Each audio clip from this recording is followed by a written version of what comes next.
This is Morning Express. Time for the way it is. I'm with Senator Mombasa County, Hassan Omar, and Ambrose Weda, who's a lawyer. Good morning, both of you. How was your past weekend? The president has been in your county. I thought I'd be seeing you, the people having lunch with him. You see, it's good to welcome the president. He's in your hood. Yeah, what happens is, you see the issues of our people, the rights to their integrity, the disappearance of sheikhs, extrajudicial killings of Muslim clerics and non-Muslim clerics. These are fundamental. I don't do things for Facebook. I had a discussion with even the governor and wanted to know where my official role comes in. I saw the programs shared with the governor beforehand. The governor had an official role. I didn't. For me, my engagement is purely on that official tone. I will not lie to him that I will give a press statement today so fierce, and then tomorrow take him at the very doorstep, because where he went, Barca, is where I was born, where I was brought up. It's one of the most aggrieved areas in terms of the disappearances, in terms of issues around counterterrorism, the extraordinary renditions. People have suffered the brunt of that. So much. I will not then pretend to you that all these things were done for the Facebook or for the gallery, that I hardly highlight those issues, go and make it appear like it's business as usual. So I was wondering, I was questioning, what, for instance, some of particularly the area MP, who I thought we had these pushes together, to just wish away things.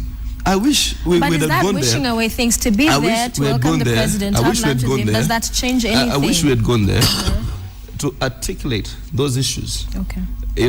If I wanted, I could have stood by the president if he was ordering an inquiry into the disappearances, if he was demanding answers into some of the transgressions that have occurred. But why didn't the leaders who are there bring it up? Because let me tell you, opposition politics is about ingenuity, it's about ideas, it's about intellect. This is a group of people who are just happy to be next to the president. These are guys, if you look at their backgrounds in the sincerest sense, it's a big treat to just sit next to the president or even to sit next to Weda. So I think what happens is, what happens in life, you have to demystify power, and the demystification of power requires you to have a certain sense of reassurance. You see, your gravitas, they appear, power intimidates. When you go anywhere, it excites. I see it. When we visit places, it doesn't mean the people support you, but you need to sometimes be able to, if you want to be an effective leader, your first avenue of approach must be to demystify power, so that you can be able to speak truth to power, so that you can be able not to be easily... Those that were around him from opposition were overly too excited about being around the president that they forgot the issues that they actually should have been raising. Some of them, they told us they raised them in private. We've never been raising issues in private. What happens is all the time we've raised these issues in broad daylight. And I wish if somebody did a halwale, which I thought, on my own assessment, is that it is not fair to go to a presidential function, where you're invited, and then use that as a platform to, rub it in. Maybe you should have gone and done What happens is, you have your own platforms. As a senator, I have my own platforms. So I think it is only, when you go there, it's only respectful. Not to, then you just go to, in terms of plebiscites and platitudes, so you just, try to quote what you say. Okay. But again I said, I agree with the governor's presence, because even if you look at the official program, he was part of it. I mean, even that little booklet that they give you, presidential protocol or press service, whatever they're called, you will see the governor of Mombasa County. It will have, for him, missing out on those kinds of function will have been a snub, and it will have been in contravention of his role as governor of Mombasa County. What do you make of the president's visit? And also, you didn't perhaps tell us what you're up to and how you've been. I also didn't tell you. You just ambushed me with that. I wanted to talk about more important things like basketball. Just kidding. It was a good week, except I had a bit of cold, and I found something very strange. Sorry about that. I got cheat to go and buy, how do you call it, some of these medicines, amoxil. And I bought from a reputable chemist, swallowed the first 2-3. And then over the years, you know how amoxil tastes. You know, once you start swallowing it, you feel the smell. So this one was just normal, nothing. So I got curious. I said, "What kind? Must this be a new amoxil?" So I opened it because the reason why it's cased is because it's so bitter. Yeah. Okay, that's why it's cased. So I tested it. I found this one was white. I thought maybe this is a new amoxil, but the other one was yellow. And I tested it. Wunga completely. Oh Wunga. my goodness. Then I went to another chemist in town. The Jubilee government. I went to another chemist and bought another amoxil. Actually now, my worry was, Oh my how many goodness. Kenyans Having are wunga. having wunga Thinking for it's antibiotics? medicine. And which chemist is this? You Let should me not have prejudice, exposed but it by now. I think our Kenya Bureau of Standards should up their game. Wow. Something is amiss, and I think And the dentist, but medicine board, whatever. that aside, I thought I always have a lot of confidence in the Senator of Mombasa, my younger brother, Senator Omar. But I didn't know that he's a coward, that when the great Ngwazi now arrives in his county, he cannot now dare go where he is. He just talks in the sidelines. This is the opportunity when you would have gone to tell, not the Alwali way. The Alwali way is a bit rough. Yeah. Due to the roughness of some people. But you would have gone and said, Your Excellency, part of the issues that the Mombasa people elected me to say, and now I'm telling you, are 1, 2, 3. Take this document, please go and read it, and know that inside our heart we have these issues with your government, with you. All the same, we welcome you and we like the following. But I didn't know that he's such a coward. What happened ever since we had the Senate? You used to be very brave. What happened? Oh, you're asking me a question? Yes. I thought you were just speaking to the camera. I think what happens is it's all a question of what you take to be cowardly. You see, for me, I've been very categorical. What I've told the governor as my condition to attend these types of meetings, they must be formal. You see, this activity of the show is an activity of a season of high activity. It started with Uhuru Kenyatta. It will not end with him. It started with Daniel Moy and the rest of them. They will always come there during the show season. So there's high vibrancy. You know, political leaders rushing to State House in Mombasa, doing all kinds of things, giving these broad statements of roadside declarations and all kinds of things. So it's just a normal season. He will be leaving on Tuesday most likely, or maybe Wednesday, whatever time. He just forgotten at that point. That's what happens every year in, year out. And we try to redefine ourselves as not the leaders of cliche. We try to define ourselves as the leader whose engagements must count for something. And my condition has been very simple. And that I've made it very clear. It's never going to be informal. I don't need a cup of tea, the way they usually put it. We have teas, you just served me the cup of tea at the Standard Group here, a good one for that matter. What we need, I said, it has to be a structured meeting. We will have members of the county, a bilateral between the county of Mombasa and the national government, because there are intergovernment relations that are defined within the realm of law. That's why my friends, they are not lawyers. They just think you can go and tell the president, I have this, I have that. That doesn't work. He will probably forget it the minute. This has been done one year after another, one president after another, generation after another. We must redefine politics. So what will happen, I asked the governor, let them have their secretary on the one side. We have our county secretary on the other side. Let's have a bilateral chaired by Uhuru Kenyatta. And let's say this is what needs to be done. And let's bullet in the minutes who is going to follow up. And let's agree, if it's the next 5 months, it's the next 6 months, whatever other time, we will have to review progress.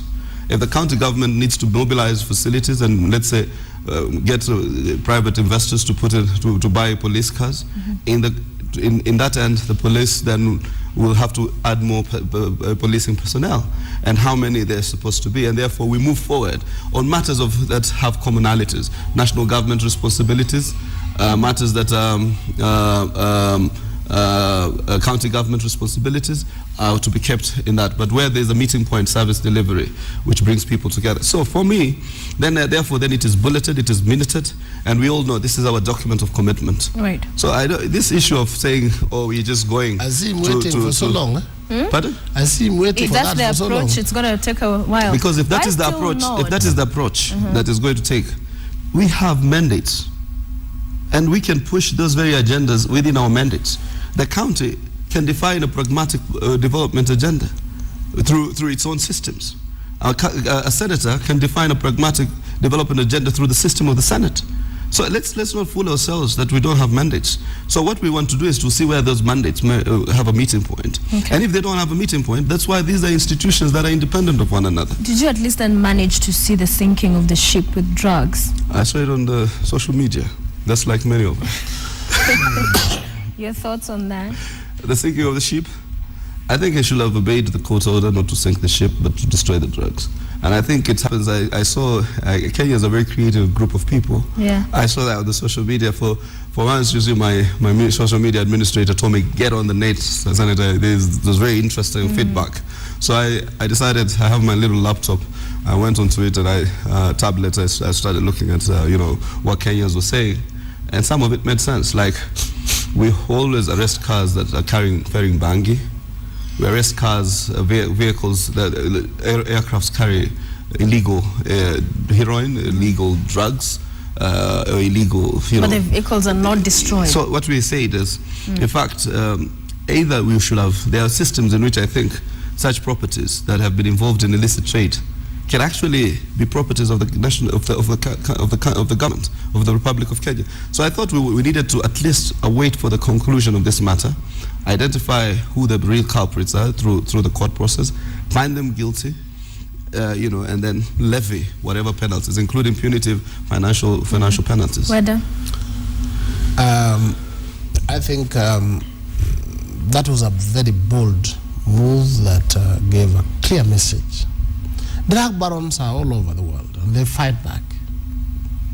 The Senate has just forgotten that when we deported one drug baron, they took everybody, the aircraft, the people, the crew, and it needed, we had to go for the intervention of another president. Say, go on a friendship. You can see that. So it's not clear at what point the court order came up. But certain things, the country needs to take a bold decision. Drug issue it can cripple a nation. It is so bad. And that has been there. So that was one clear message, Bwana Senator, that whoever brings his ship around to do drugs, even your aircraft, we will not be taking it to own it. It will be dealt with in a manner that protects the people of Kenya. But you see that this is a lawyer, man. You should have argued in terms of the fact that either you should have established through the realm of law, in fact, that the person whether is a complicit or is part of that trade. People hire these vessels. People not onto vessels that, cars. We rent cars every other day. The people don't know who handles these cars. In fact, the reason I stopped renting cars is because there was a time a friend told me there was a cache of bangi in one of the cars. I think it was people had some holiday, and whoever rented the previous people who rented it forgot to maybe to clear off the car of the bangi. He saw a bit of it. He had to get rid of it. It was quite insane. So whatever I do not handle, I'm very reluctant. So I think there are strict proof kind of procedures.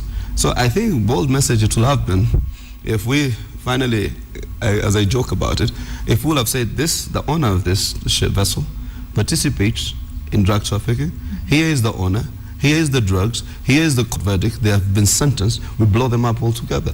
But this kind of blow who up? I'm saying, if you want to send a real message, if you want to send bold messages, other countries impose death sentence on drug trafficking. China, and they carry them out, Iran and many others. So I think if we wanted to send a bold message to drug traffickers, you must now go for the real barons, The people for the last 30, 40 years, we've said we're fighting drugs, and more so in the last 10 years, where there's been an escalation. Yet we have not been able to net the real traffickers. We take a Chinidu, is it called a Chinidu? Whatever his name is, and we just put him in an aircraft and then create a whole diplomatic row with Nigeria. So I think what we need to do is to also use our systems of law and intelligence and judiciary to nail these people, hand them heavy penalties, heavy sentences, heavy times in imprisonment, so that it serves as a message. But I have not seen a single person who I can call a drug baron of a certain note in the Kenyan jail. Let's get this very clear. Yes. That ship was not apprehended a day before. That ship has been there. It's been there for a while, yes. A month? The ships have one of the things that have very clear registration. Now this one, the registration was not very clear. And even after being apprehended, nobody wanted to come up and say, this is my ship. It was hired by so-and-so for this purpose. I don't know how it ended up in Kenya with these drugs. They all went underground. What do? Pray, go to the mosque and say, Lord, Allah show us who the owners is. You deal with it. And you forget that one. Kenya needs to move forward. You bring another ship, you disappear, we blow it up. You bring another aircraft, you disappear, we blow it up. Because we are on the run. There's somebody who went to court. Somebody went to court. But after 1 month of it having been there, whatever time, as long as it's within time. For me, the destruction of the drugs is a legitimate legal avenue. Legitimate. In fact, I'm unlike the Kenyans on Facebook who are doubting it. I do not doubt that those drugs were destroyed. I don't think the president will lie to us that is destroying drugs. The president is not complicit. In fact, if I've seen more sincerity in any president fighting this menace of drugs, I think it is Uhuru Kenyatta, more than even the previous ones. I'm sorry to say this, and I don't mean to any disrespect to Kibaki and the predecessors, but I think he's shown more sincerity. But his sincerity must be backed by the rule of law. That's where we find fault. You cannot show sincerity in your counterterrorism and violate an entire community of people, antagonize an entire Somali group of people, antagonize the Muslim community, and say you're firm in fighting terror. There is a legal requirement. We are constitutional democracy. We just don't blow things up the way the lawyer here is putting it. We need to, even as we blow things up, so that we create, because some of these powers, if they are allowed to be used with such enormous discretion, can be abused the next day. Today you have a good man who's sincere, or a good woman who's sincere. You know, that's why we must always act within the realm. Tomorrow you have another person, a total renegade, but because you have created such broad discretions about what the presidency or any other institution of government or public office is all about, then it is transgressed. You know some of these criminals, they take advantage of the legal methodology to hurt us. and the only way to catch them on the job is to move swiftly. But that is a whole month. Just listen. A whole month. Because you think the criminals will get away if you don't. A whole month. Fast. Okay, a whole month. You have the ship. You have the drugs. We have a history where another ship has come with drugs. As we are doing the legal methodology, the drugs disappear. So to ignore legal.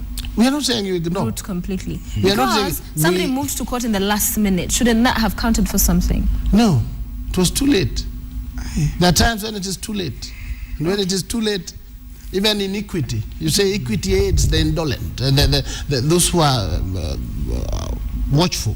If you are indolent, equity does not aid you. This one, equity could not aid them because they have been sleeping on their rights for over a month. Because, too late. Let me tell you, my only assessment, why they went probably to court a day before, because the announcement was made a day earlier. You see, there was no like public notice that we're going to destroy this ship. It is you know, so the guy probably that's where whoever it is.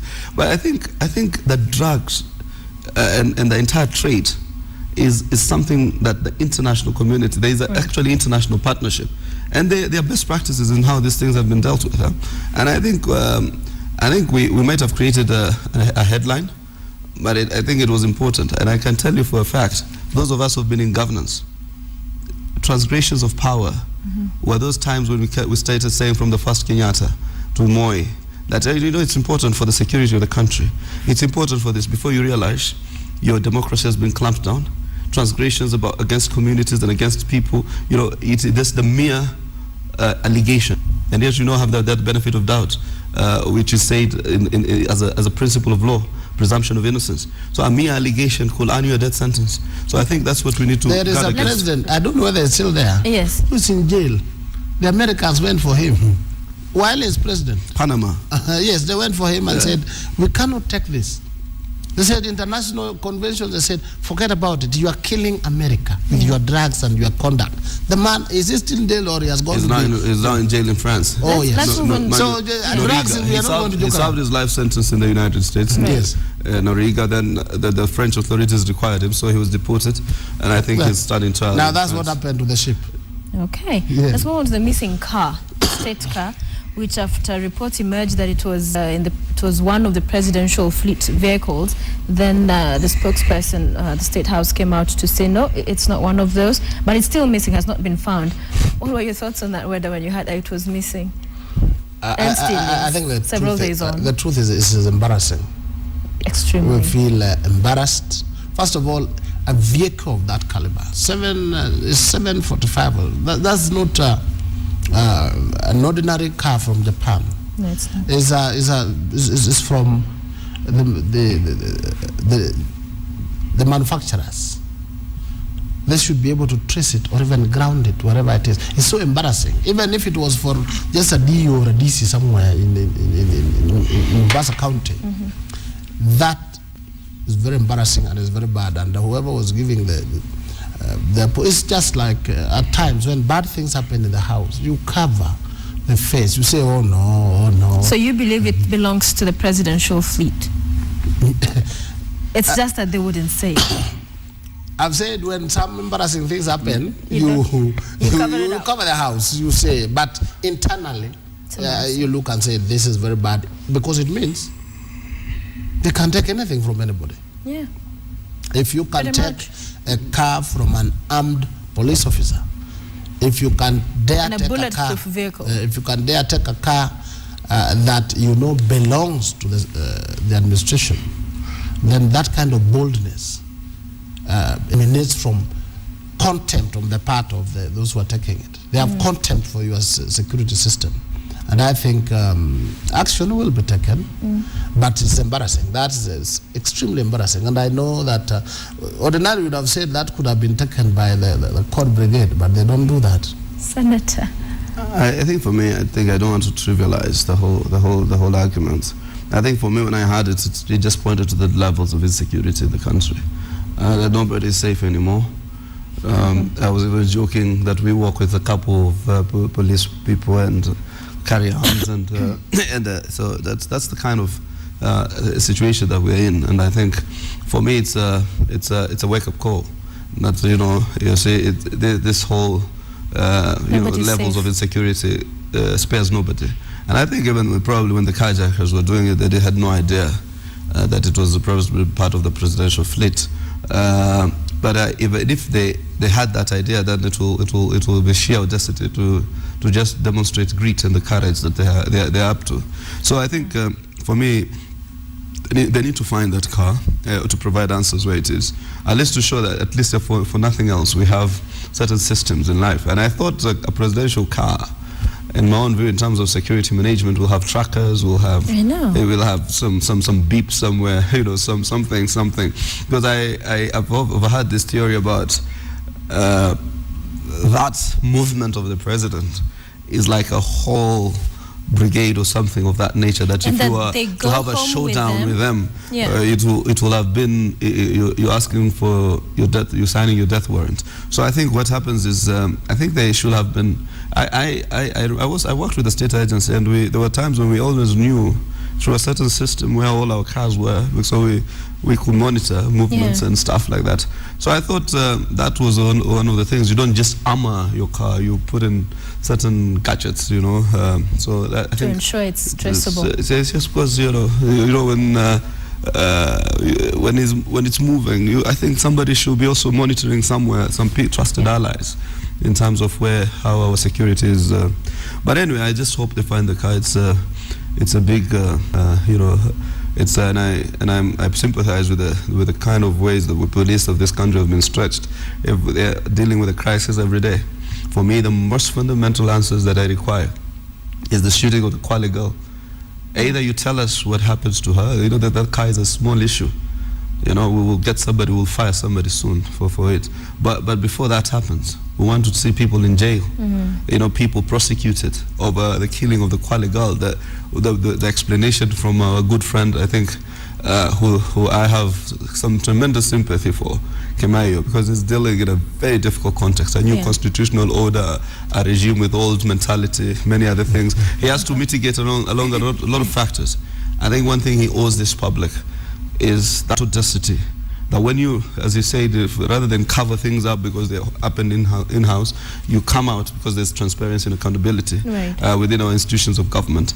And we need answers. They need to prosecute. There are people who are complicit in that killing, and they need to be prosecuted. And I commend the office of the DPP. They've already requisitioned the file. I hope the good Karioko Tobiko will be calling on some either prosecutions or some commissioning certain evidence so that people can start. But let's shift our focus to money, and that's to the counties. We saw the National Treasury coming out to bail out the counties because the county allocation of revenue bill has not been passed. And you guys have been on recess. So on such important issues, why are we not seeing expediency? We have a special session tomorrow, so that's the best in terms of expediency. But also, I think we need to harmonize the calendars of the two houses, because particularly now that the requirement of the Constitution requires that we have concurrence. We passed this bill because this bill originated from the Senate, county allocation of revenue bill. And at that time, the National Assembly was in recess. So they came back. They found that bill 2-3 weeks later. They passed it with amendments. And when you pass a bill with amendments, it has to come back for concurrence. So I think what we needed, we started very well. We were running literally simultaneous timetables. We're in session together, we're out of session together. But I think right now, they are even at home. They have started the recess. In the event that we don't agree with something, we amend it again. It means they have to be recalled for a special session again.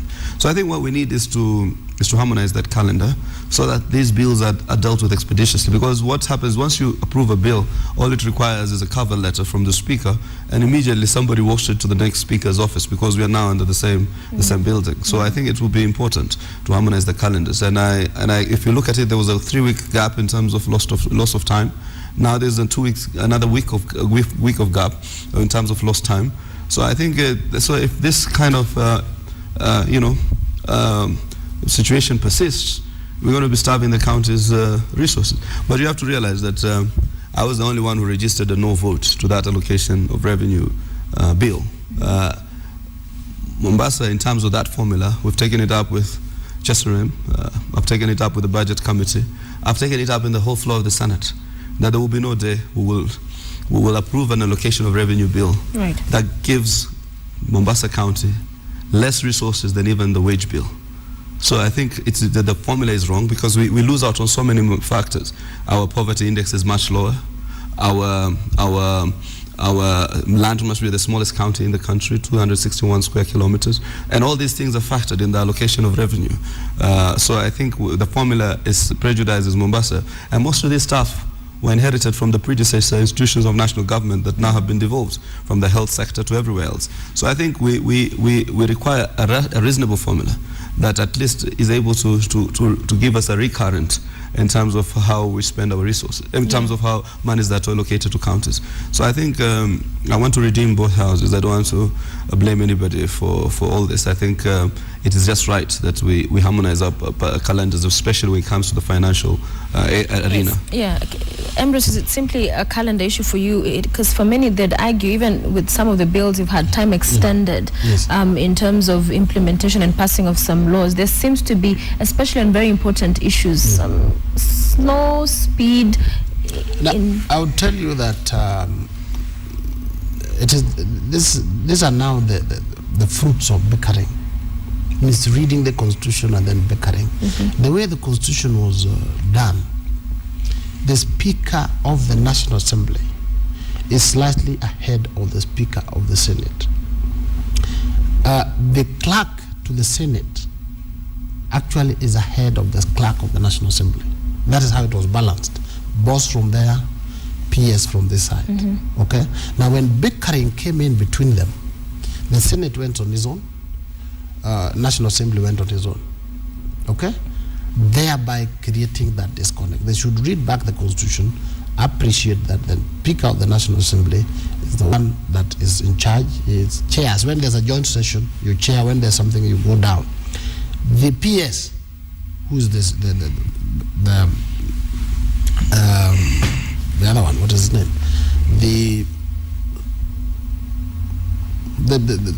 How do we call the speaker? There's the speaker, then there's the clerk. Yes, the clerk. Now, the clerk of the Senate is actually the one in charge of Parliament. So he's the one who's supposed to do all these things. If that connect was there, then we would not have this kind of disparity. They would harmonize their calendar. They would harmonize on the legislation, which will have to be done within what time. But as they're still bickering, these problems come. I believe these are teething problems. After about 2-3 years, they wake up and they will realize they shall have earned enough allowances, and now they will settle to serve the country, and this crisis will go. But there's no such thing like that arrangement. What it simply says is the Parliamentary Service Commission. The Parliamentary Service Commission is a commission created by the Constitution to take care of all these. It's not about the parliamentary calendar or anything else. Those are issues of the House Business Committees of the both houses. There's others, they call them House Business, and in the National Assembly we call them Rules and Business Committee in the Senate. And these are the ones who harmonize the calendars, who give us the parliamentary agenda for that session or that cycle or that week. So I think what has happened is just the PSC, Parliamentary Service Commission, stipulates that the chair of the PSC shall be the Speaker of the National Assembly. That does not, no point puts anybody ahead of that. And it says that the secretary to the PSC, the secretary of the PSC shall be the clerk of the Senate. So I think that's just about the Parliamentary Service Commission, which essentially is just like a housekeeping kind of thing. So what happens is how these areas ended up not losing that concurrence in terms of the parliamentary calendars. There were times when the National Assembly will have a lot of business, and makes no sense for you to adjourn the House when you have so much business that is pending.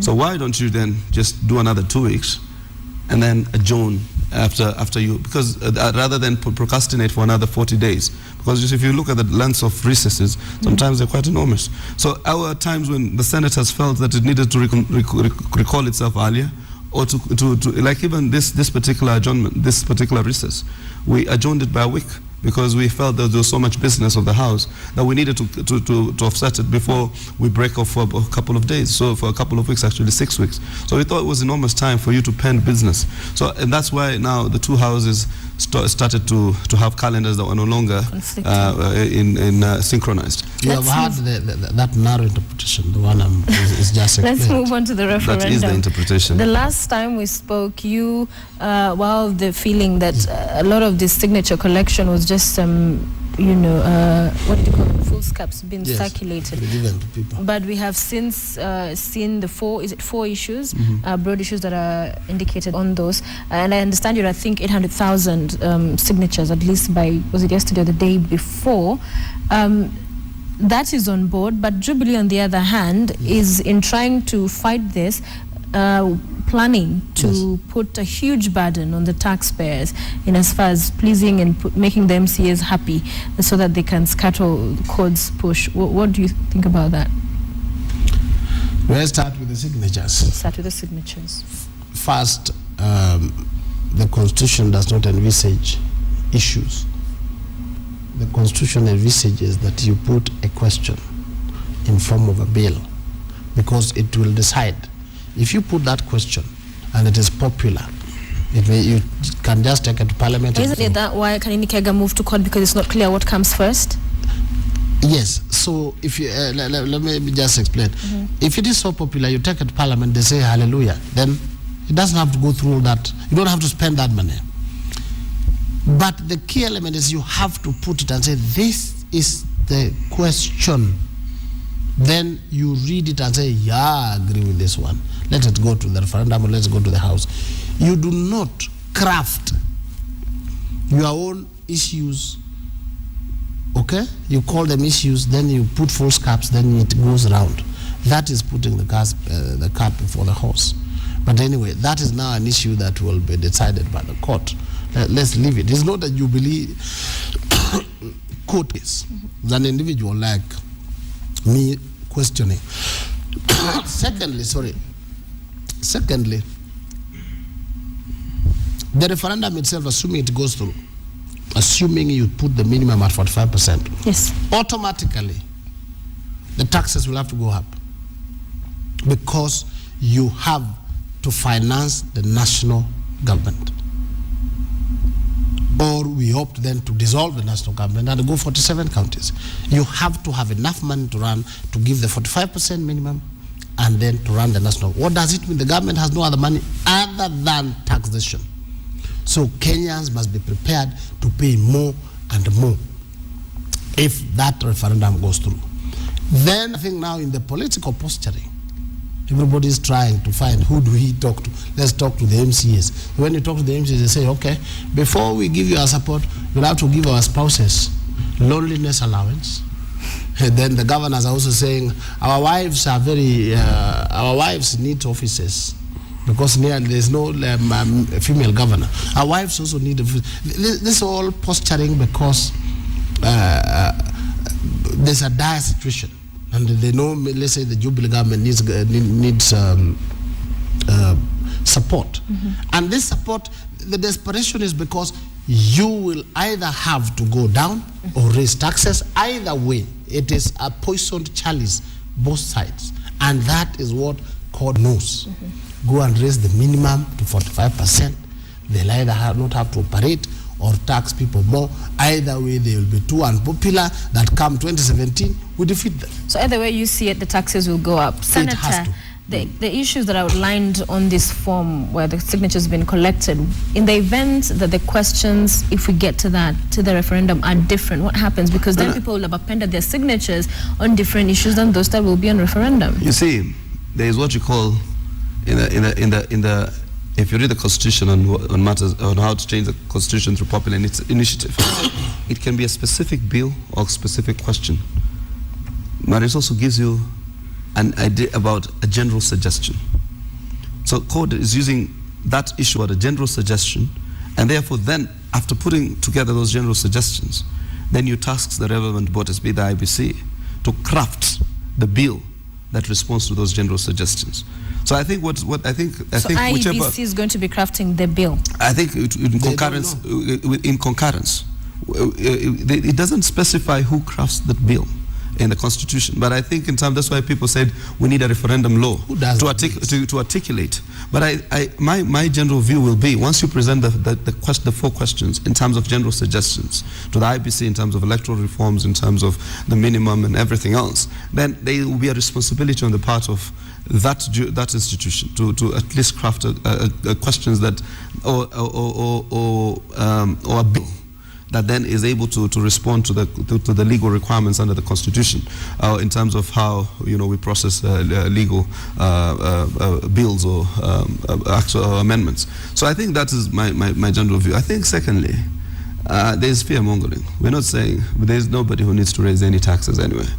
I think what we're saying is there are many functions that have moved to the counties. So the resources must follow the functions. That's the simple principle that we are saying. You cannot almost devolve almost 50% of the functions.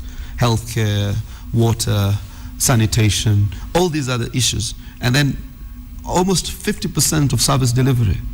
Those are service-oriented kind of functions. Now used to be handled by the national government as they then were. And then you allocate them 16 or 19% of the revenue. So you need to up that so that resources follow the functions.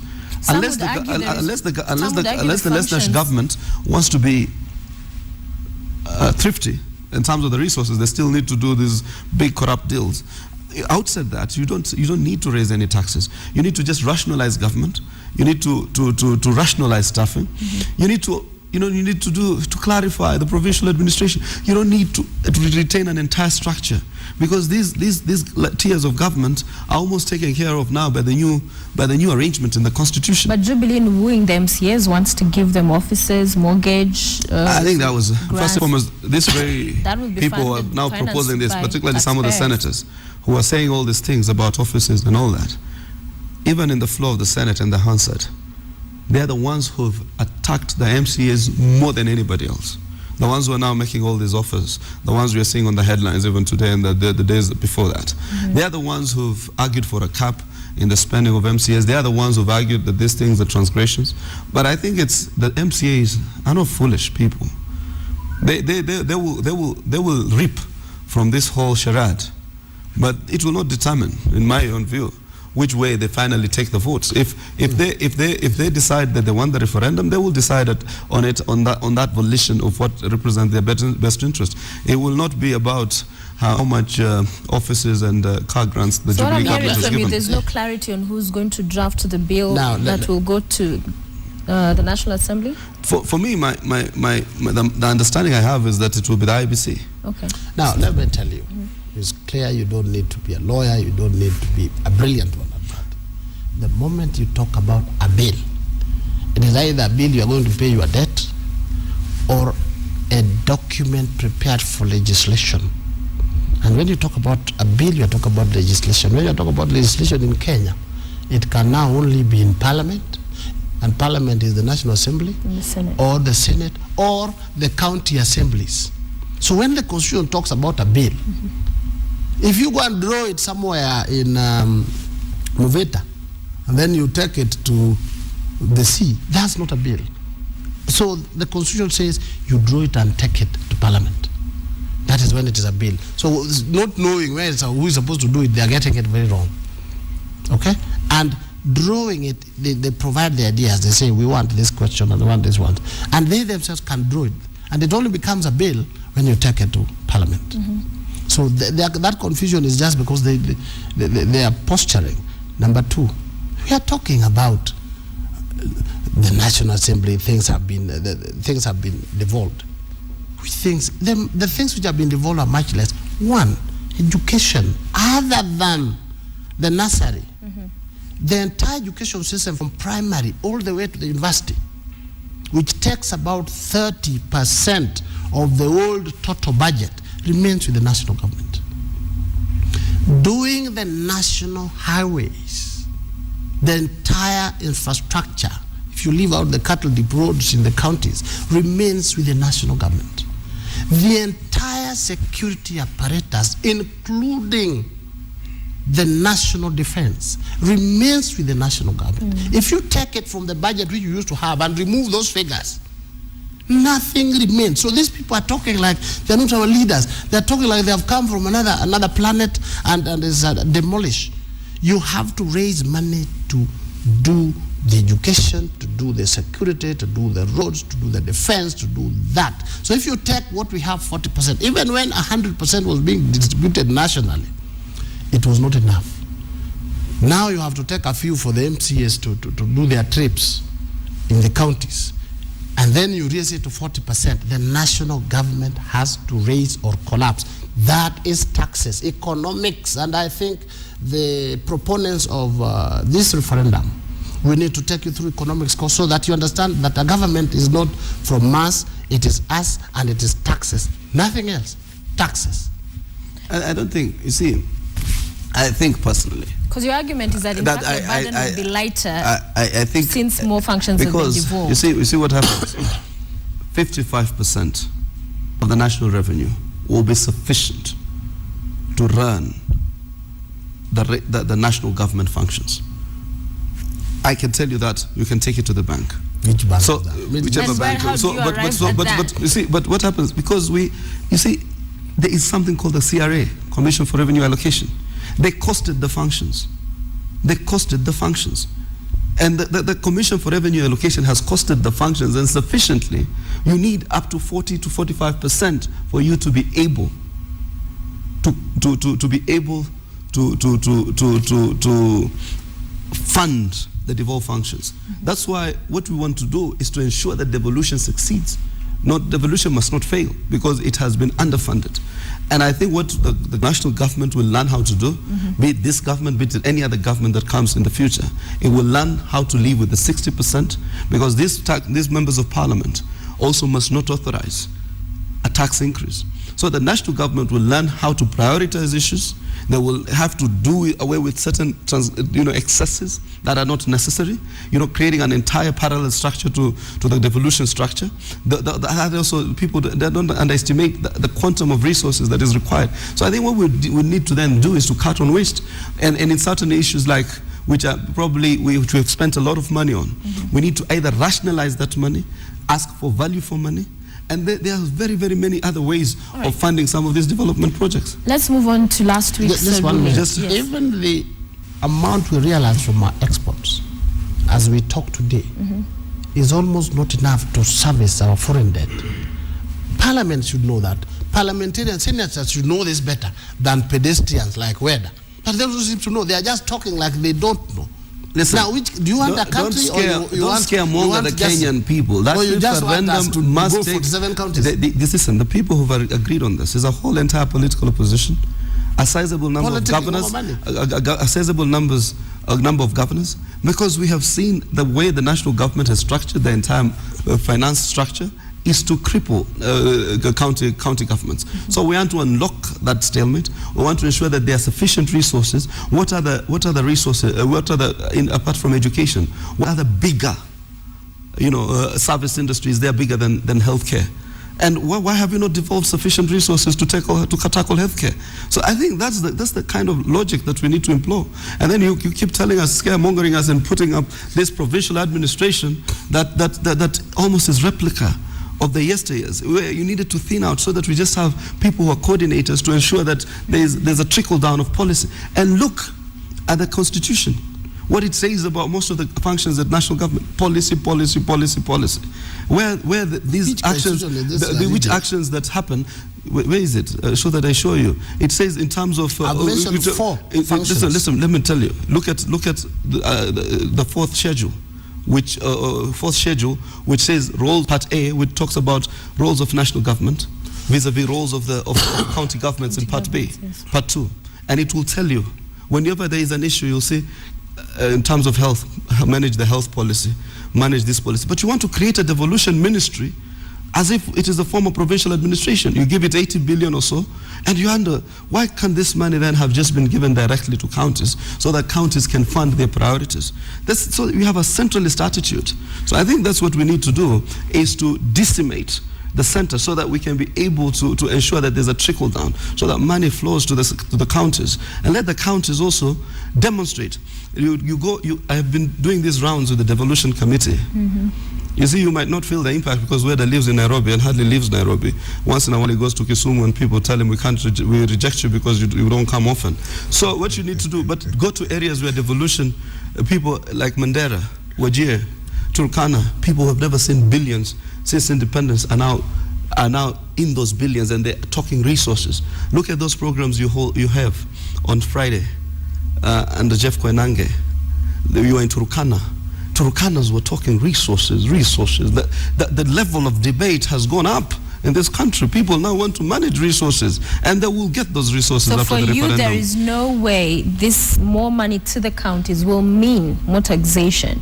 In fact, if anything else, what we'll do is to broaden avenues, or in terms of the fact that counties will be facilitated to raise part of that revenue at the local level. But that does not mean... But why are we not seeing that already happening? Because the systems, you see, look like right now, counties, every other time the counties try to levy something, like in Mombasa, you want to increase rent from 1,000 shillings over 3-bedroom house in Judah. The last time that rent was levied at 1,200 shillings was in the 70s. There has been no increment for the last 35 years of that rent. You want to levy that rent, now you say you're raising it to 4,000 shillings. And people say, oops, there's a 300% increase. 300% increase of what? And therefore then somebody runs to court to stop these levies. or to stop this new increase. So I think what will happen, I personally do not agree with the argument that we will have to increase our taxes. We will just need to maybe to broaden and be more efficient in terms of our revenue collection and management. We don't need to. But you're already struggling at the county level to be able to increase that. Because of the many encumbrances, so ultimately it will go back which to is a good thing. Which I think is a good thing, because they are what is it called? They are these citizen participation groups, okay. And these citizen groups lately are able to challenge every decisions that are made by executives or people, duty bearers, but through court processes. I don't think it's a bad thing, but eventually these things will unlock themselves. So the counties will also be able to raise a lot more revenue, value for money. Let me just clarify one thing. I think why I said my learned friend is reading a different version of the Constitution. The money guzzlers. You look at the national budget and say, this year, these are our budgets. The money guzzlers remained with the national government. Number one, education. From primary all the way to university and tertiary colleges remained with the national government. It used to be, I think, 36% of our national budget. The second one is security plus defense. It remained. The third one, even the health is talking about, the national referral hospitals, huge money guzzlers like Kenyatta National Hospital, remained. It's not true. Then you are talking about foreign affairs. Just a minute, my brother. But you know, the national referral hospitals is expressed in the Constitution. It remains with the national government. It's not true. Foreign affairs. There's a Constitution which I've always doubted. Please listen. You will doubt because you are now just doing devolution. It's like devolution is a panacea for all this. It is. Foreign affairs, embassies and staff and relations and so on remain with the national government. Infrastructure, the roads, the airports, the IT, the whatever, information technology and all these things remained with the national government. All this, if you take them from our regional budget, from the devolution, the money is finished. These people are given cattle dips and a few trunk roads in the village and so on and so forth. But now they want everything to do that, and then you leave. Next, eventually we will not have things like the standard gauge railway. We will not have the national highways. We will not be able to do our security. And we will go down. And this is what we are saying. Either you get what you want and we increase the taxation to about 40-50% so that your salary, the way you earn it, you will have to pay, because already it is high. Yes. Then you'll have to pay 50% of it for both systems to operate, or we dissolve the national government and we go counties. Let's not act like his we don't understand economics. Why I shudder over these types of arguments is when he thinks devolution is about cattle dips. There's a whole Kenyans out watching out there. We're not in a restaurant corner discussing things casually. Devolution is probably the most significant evolution of governance in Kenya. I don't deny that. And for you to believe that devolution is just about cattle dips, and the majority of roads that he's talking about, that infrastructure is talking about, if we were to classify county roads, then the majority of roads infrastructure will be the work of the county governments. You had Wajir and Mandera are building their fast tarmac roads.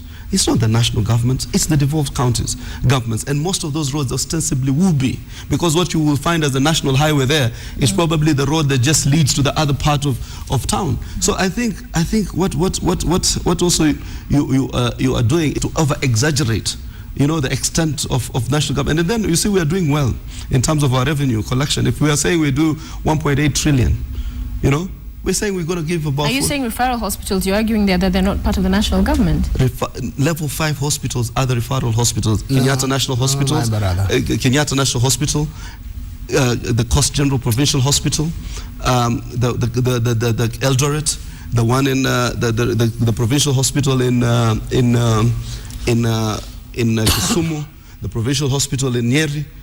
There are a certain number of them. And in fact, that's why we had to say that we needed to have a specific vote to alleviate the burden of running these what are they called? These level 5 hospitals from the national government, from the county government, and we allocated a separate 1.8 billion shillings 1.8 billion shillings was allocated to simply bridge that gap. And therefore, this money was distributed to a couple of hospitals so as to ensure that did happen. So I think that there's a way in which the healthcare function has been devolved fully to the counties. If one of the most brilliant senators in this republic does not understand what a national referral hospital is, Kenya is in for a tragedy. The level of Kenyatta National Hospital, that is only one, and it sinks millions of shillings, billions in fact. Leave out those provincial hospitals which were upgraded, given a name, and you write about Kenyatta National Hospital is still a level 5 hospital, anyway. which funding largely also is the function of the county government of Nairobi. And because of that fact, that's why I think when we clarify some of these issues a lot more, that people need to realize that notwithstanding the fact that the national government still has the temptation to make certain intervention in these types of services, yes, there is a way that these functions are devolved, and these functions now rest with the county government. Let me talk about just slightly about these roads. Very quickly. You understand, just in economic terms. Yes. Forget about those minor tarmac roads in the village. Right. Roads are a part of national investment. There must be economic value. I deserve a road to my own home in the village, tarmacked, but it has no economic value. That is why we do a highway all the way from Mombasa, one going to Sudan, another one going to Uganda. Okay, and you value them because you invest billions in them. They must give back those billions to the economy. So they must have an impact. Please allow me to finish. Now, these are economics. Yes, this is now not political posturing. And they must have a reflection in the national income that this road will enable us to open up this area, and this will be economic activity. It will enable us to do this. Remember, there was a time President Moi, when he was the absolute ruler of this country, did some roads in Baringo, wherever, and the cows used to sleep on those roads because they had no economic relevance to the national grid. But to the locals, you can drive safely to your house. So you must distinguish that these roads remained, the trunk roads remained with the national government because they open up the country. If you are, for instance, going to Mandela, you're opening up Mandela. This is an economic issue. Finally, on that issue. But you have no idea about economic issues. You know, you just go and read these fear-mongering strategies by your Jubilee commentary. Let me tell you, there's not a single road, there's not a single inch of infrastructure in this country that has no economic value. It is this type of people and this kind of mentality that marginalized areas for a lot of time. That's why there's no road to northern Kenya. That's why there's no road to Turkana. It is people like Weda who have been in government, or not even, he's never been in any government. He was about to be in a committee. What is it, that thing which you appointed and was stopped by court, a tribunal. We've been talking about marginalization. That's why we brought this liberal constitution that tends to disperse resources. So it is people, this kind of mentality that has led to marginalization. That, you know, there's this sessional paper number 1 of 1963, which is also apparently, if it is true that he's talking for Jubilee, is what Jubilee is still applying. Sessional paper which led to the marginalization of so many areas, that infrastructure was not built in certain areas because they were found not to be economically viable. You need to expand those areas so that they become economic units, and therefore people will get monies to build those infrastructures so that they can be able to generate resources and make those units economically viable. Excellent. And I guess you've agreed to disagree. You all are going to refer to the Constitution, and next week we agree on Kenyatta National Hospital, level 5, national government, county government.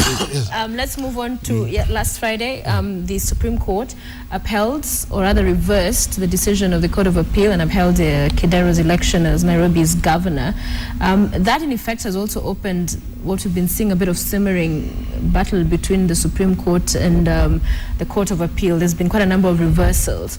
Court of Appeal decides one way, when at the Supreme Court a different way. But before we get to that, were you surprised by the ruling? No, I was not surprised, although Waititu remains my man. But I was not surprised in view of the grounds that were taken to the Court of Appeal. I was surprised by the decision of the Court of Appeal myself. Although I support Waititu myself because of the side. I was not surprised, and therefore I was not surprised by the outcome in the Supreme Court. But what surprised me is that soon after victory, for the first time I had Governor Kedero calling Raila Baba. And I said, I think this must have weighed on him so much. Losing the seat must have weighed on him so much that when Baba joined him, he is now inside, and that is okay. But his reaction surprised me. But otherwise, I wish him well, and we'll support him until the 2017, when we'll face him. I was telling the Chief Justice over the weekend when I joined him to the show on Saturday that it will be important for me to, those of us who care about the law, to look at these judgments and do a comparative. Because after all, the Supreme Court is the highest court in the land, so they can overrule any other inferior jurisdictions. So I think for me, for them to have overturned all these appeals from the Court of Appeal. What does that say about the Court of Appeal? Shows the Supreme Court? It's really, there is a problem at the Court of Appeal, because unfortunately we want to believe that the Supreme Court is without fault. So if that's the avenue of argument that we will take, then there is something totally wrong. Because how many by-elections did the Supreme Court save us from having? How many seats will ever have been lost or something of that nature? So I think for me, there are issues. And in fact, I thought we will never hear the Supreme Court prevail itself on any matter. It will have been a very rare occasion. If the Supreme Court was prevailing itself, it would be an occasion of the election, an occasion of one of the most robust interpretation of the Constitution. But I think right now everything else is finding itself into the Supreme Court. I wanted to believe that the Court of Appeal will be almost decisive in terms of the verdict, that your probability of getting a different verdict once it has gone through the Court of Appeal will almost have been negligible. So I wanted those to be high constitutional questions, high questions of jurisprudence. So I'm still lost in terms of how the Judiciary is crystallizing itself. Has forgotten that it's now not the end of all. There's a Supreme Court, and it's still operating as though... I was smiling happily when I had my learned friend being very nice to the Supreme Court. When it is cold, they breathe cold. When it is hot, they breathe cold. The other day, the Supreme Court, when it came to Raila Odinga's decision, they are all breathing fire.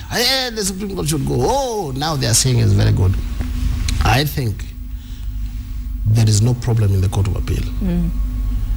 The Supreme Court, I think, maybe were making decisions given a certain philosophy. They have adopted a judicious philosophy, and they are going, and then they have been expansionist. Just as I said, they thought they will be pronouncing themselves on issues.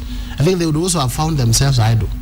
So they have done what is called an expansionist constitutional interpretation, which now allows them to act as the final court on nearly all the matters. All you need to do is to tell them, I spoke to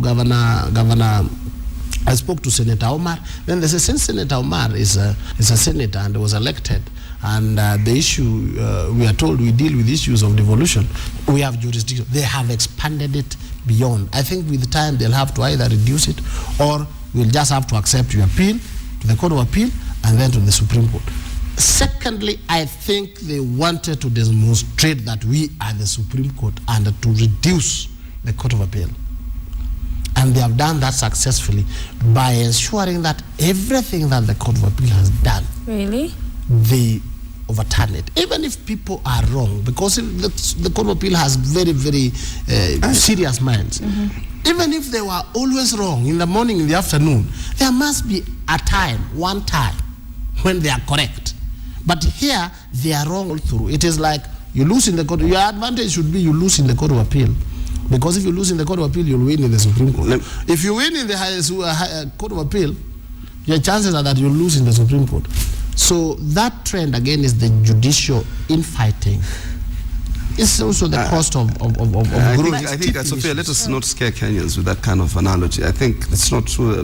This is not about losing, winning. You see, it's just, in fact, just to tell Mheshimiwa Weda, Yes. It's just that we are not malicious as court. We are grieved by the rulings of the Supreme Court, but we also respect institutions. We said we respected their verdicts. But he's saying you are grieved when they rule against you and very happy with them when they rule in your favor. There's nothing wrong to express displeasure on an opinion or a ruling of a court.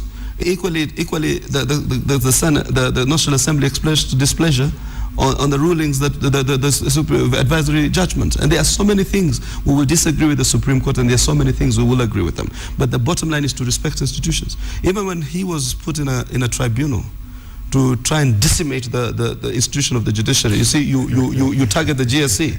The court coalition, despite being extremely aggrieved by the Supreme Court and the judiciary at that point in time, said no. I remember our pronouncements that we shall not allow a kangaroo tribunal to try and to venture into the independence of the judiciary, particularly the GSE. So I think what happens is we have learnt over time not to express displeasure just because I didn't agree with Sophia the last time. If you come to me as an arbiter, I need to stand on that platform of neutrality and be very sincere in terms of and faithful to the law and the Constitution. So I think what we are doing as a court coalition, no doubt, is to be faithful. So we are wondering what transpired, because we want to believe that there is a certain higher threshold for being a Supreme Court judge. So if it's overturning all these arguments there, then there's structural issues. But also, finally, please, allow me to cut you short. Our time is up. Yes. We've been seeing a lot of the rulings that are coming out from the Supreme Court based on technicalities. When you look at substantive justice, technicalities, it's a lot of what they're relying on in either ruling for or against. And as lawyers, what should take preeminence in terms of substantive justice technicality? Like one part I disagree with the Supreme Court. There's a matter of the Rai brothers, Rai-Ply. And the Supreme Court affirmed that there were transgressions, because that is what got one of the judges purged in the Ringera purge. And there was a transgression that is demonstrable. Everybody knows that there was a transgression. In fact, even the Ringera committee or team acknowledged that was probably the most well-documented evidence against one of the judges, and he had to go. The Supreme Court fraternized itself over the fact that yes, there were transgressions, but there's nothing they can do about it. Yet they are the people who sometimes can define and redefine jurisprudence. So I think they need to be more progressive in terms of that interpretation. So it's not only just about technicality. There's always this opportunity for review, but I think they can't always purge well, as much as that is the unfortunate recourse of the law. They can, as a Supreme Court, that flexibility allows them even to define let me just tell you, the Supreme Court is still trying to find its bearing. As we talk today, they have decisions which have been made, some of which when you read one contradicts the other. Because it's a new court. It is a new court. And they're trying to exercise, put their bearing, get their authority, and so on. And I think part of the agenda was, let's step on the Court of Appeal first. Let's expand our jurisdiction second. Then the rest will follow. So going round does not help. They need to find their bearing quickly. Okay. And before we'll end it there. Our time is up. Senator, thank you so much for joining us. Thank you, Sophia, as usual. I appreciate your time with us this morning. Wish you a great week ahead. And it's a new month. Have a